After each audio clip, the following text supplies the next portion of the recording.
We provide you the platform to turn your dreams into reality. Give wings to your aspirations with KR Mangalam University. Iran के विदेश मंत्री अब्बास अगारची ने कहा है कि अमेरिका से बातचीत तभी होगी जब वह अपनी नीतियों में बदलाव करेगा और वादा करेगा कि भविष्य में ईरान पर कोई हमला नहीं करेगा। उन्होंने कहा कि बातचीत के लिए दोनों देशों को एक दूसरे का सम्मान करना जरूरी है। यह बात ईरान की सरकारी न्यूज एजेंसी IRNA ने बताई है।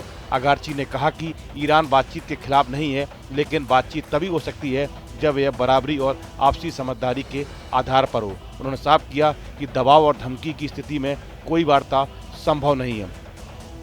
अगारची ने यह भी बताया कि अमेरिका ने पहले बातचीत को तोड़कर सैन्य हमलों का सहारा लिया, अब इसे सुधारने की जरूरत है। उन्होंने कहा कि अगर अमेरिका अपनी गलतियों को स्वीकार करता है और अपने व्यवहार में बदलाव लाता है तो ईरान बातचीत के लिए तैयार।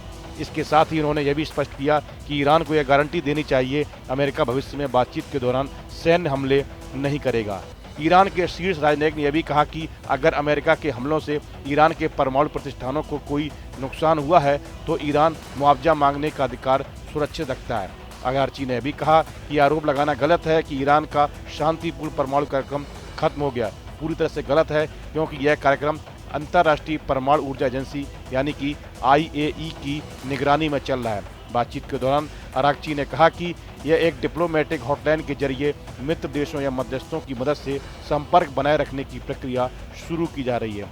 इससे पहले ईरान के राजदूत डॉक्टर इलाही ने पिछले महीने हुए 2 बड़े सैन्य हमलों का भी जिक्र किया। इसमें पहला हमला 13 जून को इजरायल ने किया था, जिसे ऑपरेशन राइजिंग लायन नाम दिया गया था। इसमें इजरायल ने ईरान की धरती पर कई हवाई हमले किए, जिनमें नतांज और फोर्डो में परमाणु ठिकानों, मिसाइल उत्पादन केंद्रों और IRGC के कमांडर बेस को निशाना बनाया गया। इस हमले में कई वरिष्ठ IRGC कमांडर्स और परमाणु वैज्ञानिकों की मौत की खबरें सामने आई थी। परमाणु मुद्दे पर ईरान के राजदूत ने दोहराया कि उनका परमाणु कार्यक्रम पूरी तरह शांतिपूर्ण है। उन्होंने कहा कि IAEA की रिपोर्ट्स के मुताबिक ईरान का परमाणु कार्यक्रम हथियार बनाने की दिशा में नहीं है। इजरायल और अमेरिका का शांतिपूर्ण परमाणु ठिकानों पर हमला करना अवैध और तर्कहीन है। इस वीडियो में फिलहाल इतना ही। आप बने रहिए न्यूज नेशन के डिजिटल प्लेटफॉर्म के साथ। अगारची ने यह भी बताया कि अमेरिका ने पहले बातचीत को तोड़कर सैन्य हमलों का सहारा लिया, अब इसे सुधारने की जरूरत है। उन्होंने कहा कि अगर अमेरिका अपनी गलतियों को स्वीकार करता है और अपने व्यवहार में बदलाव लाता है तो ईरान बातचीत के लिए तैयार। इसके साथ ही उन्होंने यह भी स्पष्ट किया कि ईरान को यह गारंटी देनी चाहिए अमेरिका भविष्य में बातचीत के दौरान सैन्य हमले नहीं करेगा। जहां भक्ति है हर शब्द में, कथाओं में छुपे हैं दिव्य रहस्य और ज्योतिष देता है जीवन को दिशा। धर्म से जुड़ी हर बातों को जानने के लिए हमारे चैनल स्तुति को सब्सक्राइब करें। चैनल पर जाने के लिए इस लिंक पर क्लिक करें।